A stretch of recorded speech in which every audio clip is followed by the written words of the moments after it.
Good morning. We're heading for our spring break and we're doing like some Texas Independence Trail stuff, starting at this rest stop outside of Gonzales, Texas, that has this famous cannon. If you see flags that from Texas that say "Come and take it," they're talking about that cannon right there.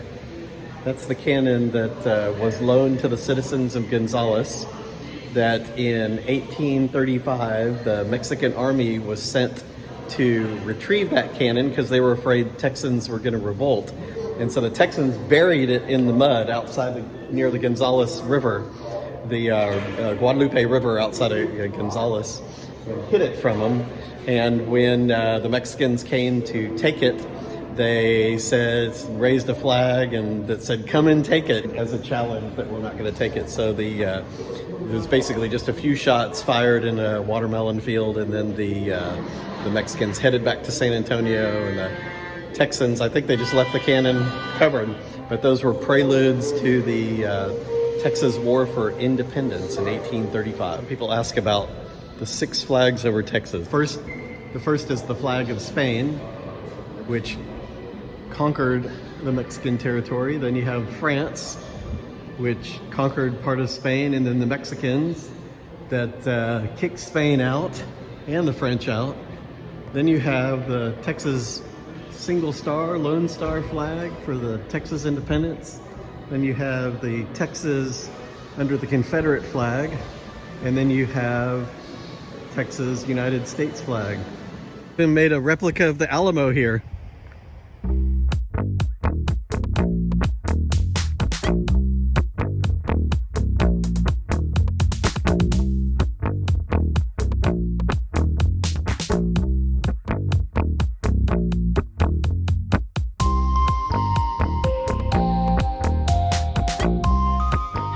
Welcome to LaGrange, Historic District. It's not, there's a courthouse up there. Well,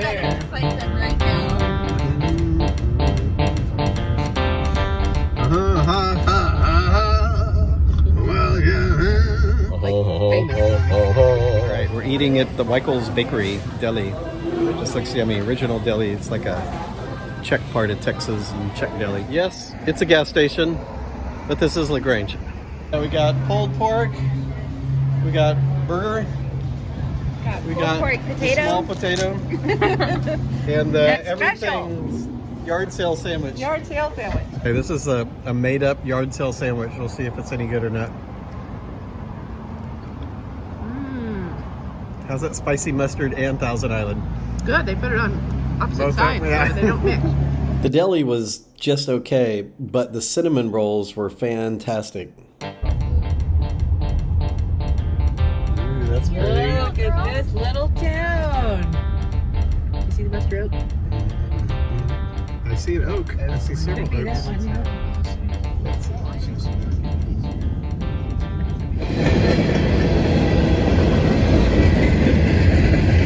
We come down to the LaGrange History Museum, which is the former casino hall.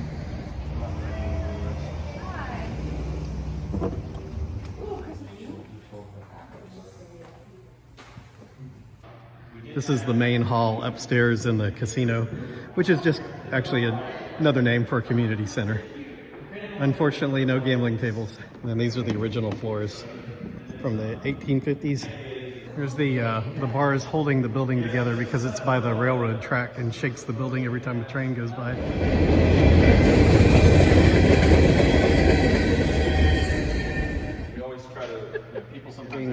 We're in LaGrange, Texas, obviously. We're going to find out why it's called LaGrange. We're not sure yet, but it's in Fayette County, which is named after the Marquis de Lafayette, who was a huge figure that helped Americans win in the American Revolution.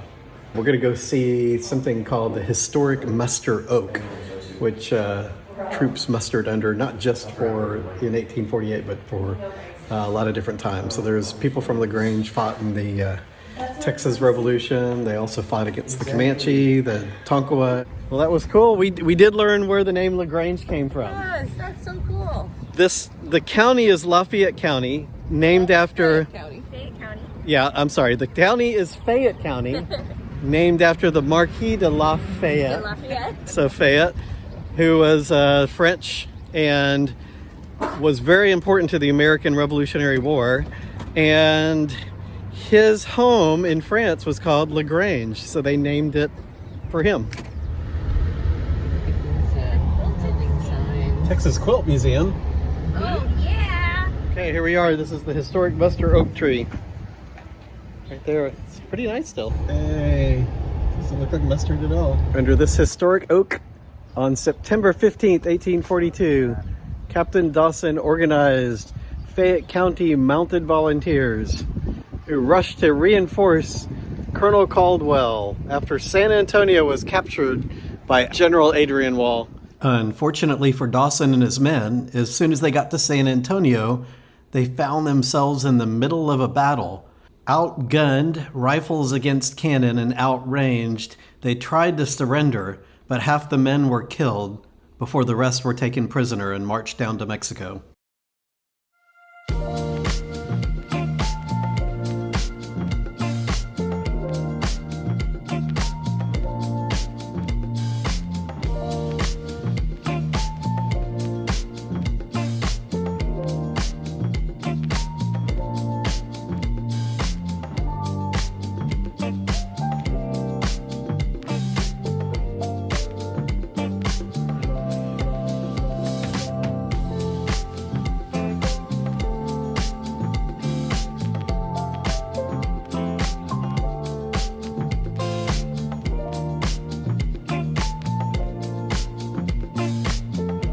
We're headed just outside of LaGrange for two more historic sites, Monument Hill and the Kreische Brewery.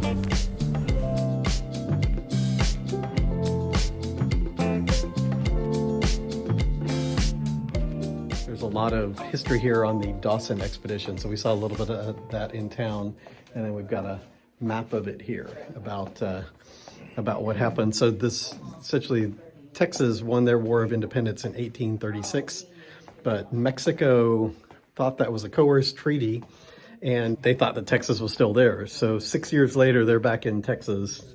Under a renewed presidency of General Santa Anna, the Mexican army captured San Antonio twice. The Dawson Expedition, along with men from Seguin and Gonzales, repulsed the Mexican army at the Battle of Salado Creek, east of San Antonio. But now President Sam Houston of Texas decided a larger response was necessary. Alexander Somerville led a group of 700 men out of San Antonio toward the border region. Somerville successfully captured the town of Laredo and the Mexican town of Guerrero, and then was ordered to withdraw. Not all the men listened.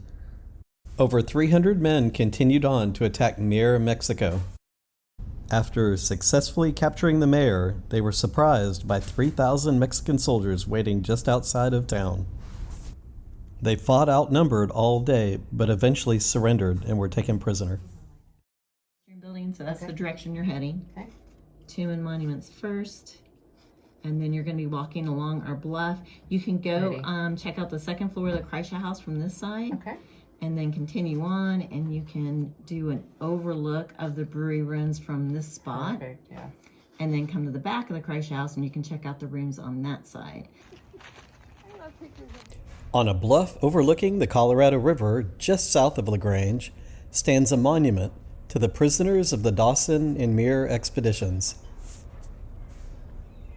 This expedition was involved in what's called the Black Bean episode, where because of escape attempts they made on their way being taken down to Mexico, they had to draw beans, and every 10th man was to be executed. So if you drew a black bean, you were going to be executed.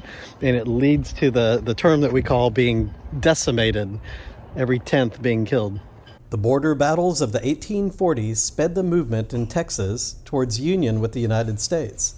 And in 1845, Texas became the 28th state. From Mexico's perspective, Texas was still just a rebellious province of Mexico. Annexation by the U.S. would mean a permanent loss of Texas, and was an act of war. The Mexican-American War began in 1846, but was one-sided. Mexican resistance collapsed, and the U.S. Army captured Mexico City. An opportunity presented itself to Captain John Dusenbury, a volunteer in the Army and formerly a prisoner who had drawn a white bean. He remembered his fallen colleagues and returned to the site at Rancho Salado. He retrieved the remains of the fallen Muir expedition. The remains are now buried here, along with those of the Dawson massacre, on Monument Hill.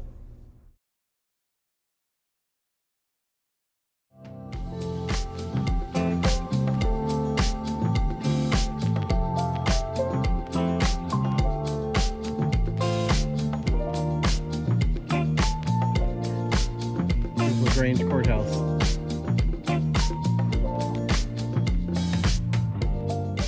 Monument Hill is the former home of the Heinrich Kreische family from 1849.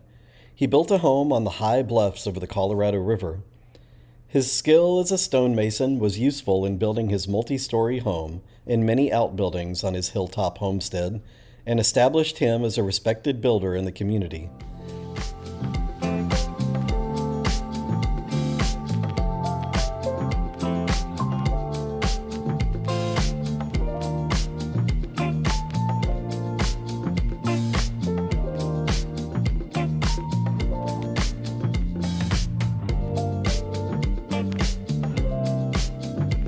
Well, there's an upstairs too.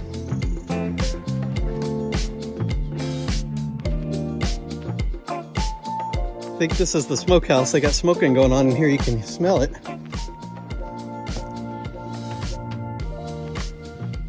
By the 1860s, German immigrants made up about 25% of Fayette County. Add in the growing population of Czech immigrants, and the only thing missing was a place to make beer. We're coming up on the brewery overlook. This is where Kreische built a brewery. He knew how to make beer, and he used gravity to build this brewery here. In the 1860s, Kreische built his brewery. Located near a cool spring on the bluff under his home, this unique multi-level brewery used gravity to move the beer through the brewing process, and a system of tunnels to direct the spring water through evaporative cooling vents that maintained a constant temperature. Storage caverns kept the beer cool during fermentation. This is really fantastic. It's 3 stories tall. He just used the water that was already here as the natural spring, and then he used just gravity to go from pot to pot to pot. So it's pretty ingenious.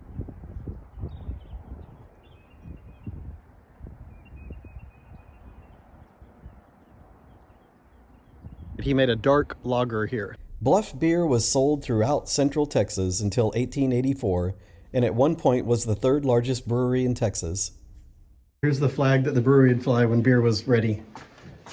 Doesn't mean they're fresh out, fresh brewed. Fresh brewed.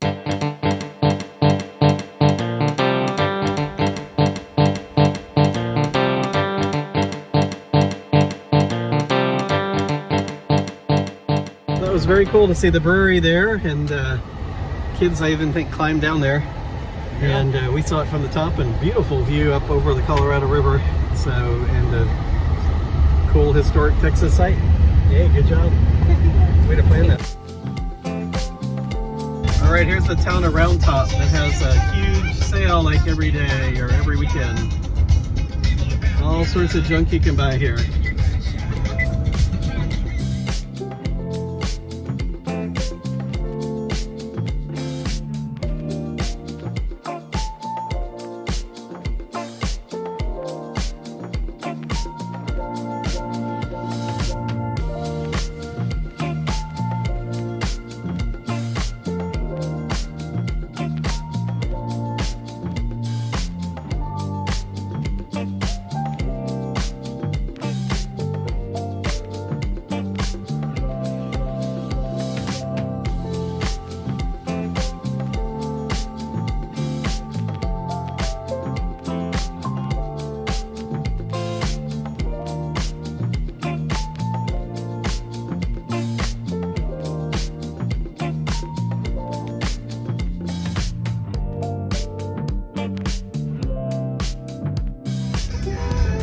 Brewing and kitchen, that's fun.